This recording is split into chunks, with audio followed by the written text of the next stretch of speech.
I tell you what, this week had me really thankful for audiobooks.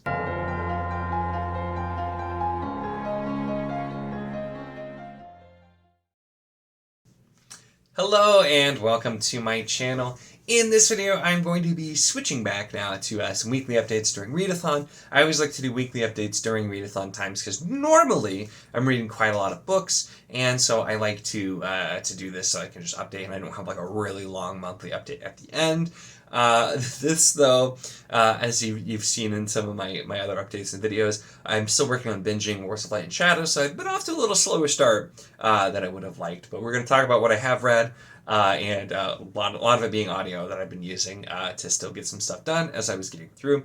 So first off, I talked about this in my month-end update. I did finish Black Talon, which is by Jamie Castle and Andy Peliquin, and this one, I did have a review already come out for this, so I won't go into super details, but I still liked it, but I liked it a lot more at the beginning, and then it kind of got a little for me later on, but I'm still interested to see where that one goes, but you can check out that review if you want to see more of that. And then after that, I got into readathon prompts for audio, starting with Willful Child, the third one, The Search for Spark by Stephen Erickson. And this is another one of the series where just the audio is so good. The narrator, the noises he makes, the voices he does are so good. And I've just had a blast with this. These are really fun. They're very silly, kind of spoof parody type things, and I had a lot of fun with this one. I liked this one more than the second one. I think the first one, I still really like the first one too, but I don't know, hard to pick favorites. They're just ridiculous and they're silly and just a heck of a lot of fun. If you like kind of sci-fi parody stuff, especially Star Trek parody, but there's so much more. It starts as Star Trek parody and then it goes to a ton of different things. Just all kinds of laughs, just ridiculous stuff, and the audio is absolutely fantastic. So I had a fun time with that one. And then I did The Tropic of Serpents by Marie Brennan, which is the second book in the Lady Trent series, and the last one that I will be reading, because this is, and I want to specify, like, this isn't bad. It's written well. The audio is very good. It's Kate Redding, and I enjoy her. But it's kind of the same problems I had with the first one, where it's very much dragons are not the focus of this, and I was in it for the dragons. And I decided I'd try at least the second one. My library has all the audios for these, so it was easy to try. And it was still kind of the same thing. We're focusing more kind of like the Jane Austen-y feel of talking about the characters and the politics and the family dynamics and this and that and the other thing. And I'm just like, I want the dragons. That's really what I'm here for, is the dragons. And I just wasn't getting enough. There was literally at one point a character in the book says, we focused a lot on natural history. Maybe we should focus on the dragons now. And I'm just like, yes, that would be great if you could do that.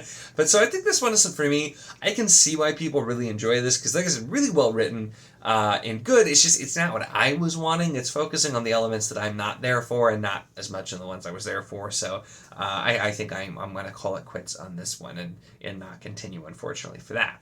And then I did another one which I didn't have a great time with, but it wasn't bad either, which was The Lesser Dead by Christopher Buehlman. I decided to do this one. I liked Black Tongue Thief a lot, his one that was his newer fantasy one. And then I went back and I read Between Two Fires, which I loved. That book was just so good. So good. One of the best books I read last year. And so I decided I'd try some more of his stuff, and this one is free on Audible. So I'm like, oh, I'll give it a shot, even though I'm not really a fan of vampire stuff. So right off the bat, it's a vampire book. Not really my thing. I actually read, I got sent a review copy for a vampire book that was kind of similar in presence, whereas it's, vampires that are, in a city, although that one was like going from a deep lore, and this was, I think, more of a kind of modern take, but it takes place in like the 80s, I think, 70s or 80s, something like that. I'm drawing a blank now. And his first person, from the perspective of a boy who was like 14 years old when he was changed to a vampire. And we get a lot of the, classic horny 14-year-old boy comments and things throughout that I didn't really care about. It was interesting. We were doing the whole kind of vampire thing, and him as a narrator, which you get the feeling he's not the most reliable. And because it's Christopher Buehlman, the end definitely throws some stuff at you that was really interesting, and I thought it was cool the way that he did it and the way he approached the ending. I thought was really interesting. But overall, this is one of those things where it's not my thing. I'm not really big into vampires. kind of urban fantasy kind of thing either. It's just not really something I'm super into. If you like vampires, if you like urban setting, I think there's a lot to like here. This one didn't really feel like it was horror either, I guess. I don't know if I would call it fantasy, but I don't know. It's Buhlman's books are kind of hard to categorize somewhat. I think a lot of it, but if you like the kind of thing, like I said, you definitely may like it. Or if you've already read it and really liked it too, I could definitely see people enjoying this. This was just another one where it wasn't really my thing, but I wanted to give it a shot because it's Buhlman, and I gave it a shot. And I didn't hate it, but I wasn't, super big on it either. And yeah, that's kind of the way it is. And then finally, so those were all audios. I finally finished Storm Fortress, which is the last book in the Alliance of Light. Which is Arc 3 of Wars of the Night Shadow they've been working on. This is pretty beefy with small print. I don't like those, so I read pretty much the whole thing on my Kindle. I read very little in the physical book at that point, but I have all the ebooks too. So I finally finished that, and oh my god.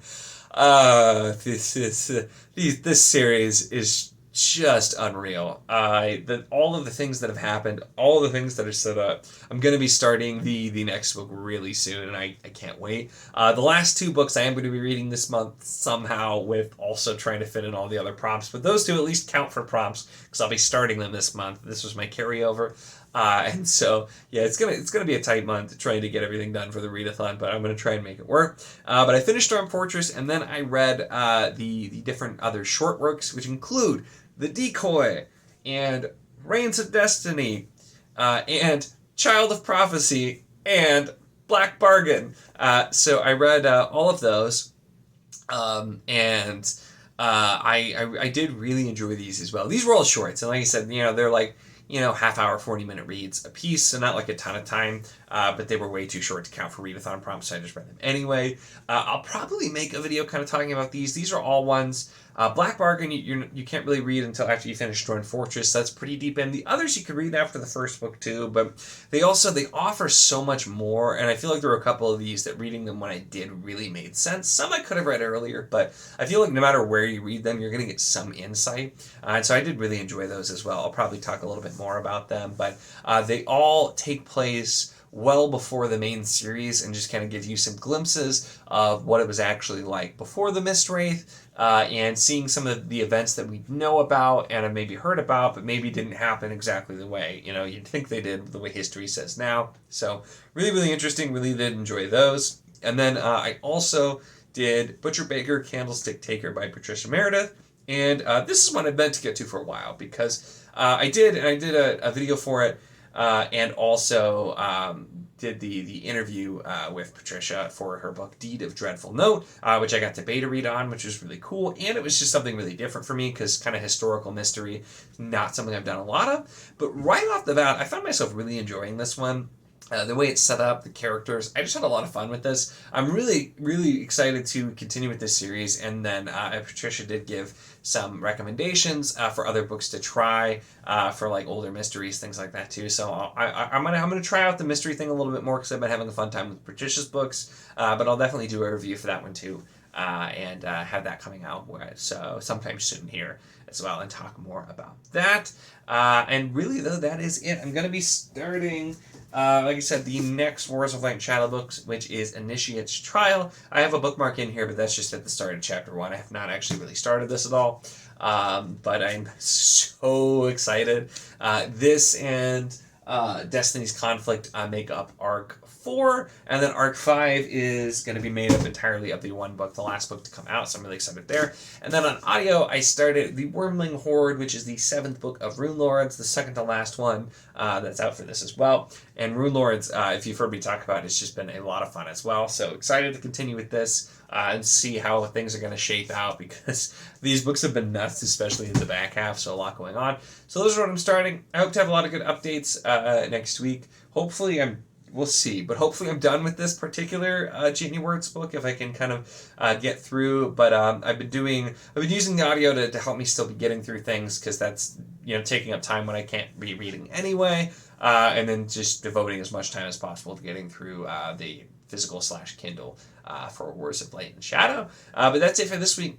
So let me know how you're doing. I'll link to, we did a live with the other team captains talking about updates for the readathon. So if you missed that, definitely check that out as well. But let me know how you've done this week, whether you're doing the readathon or not.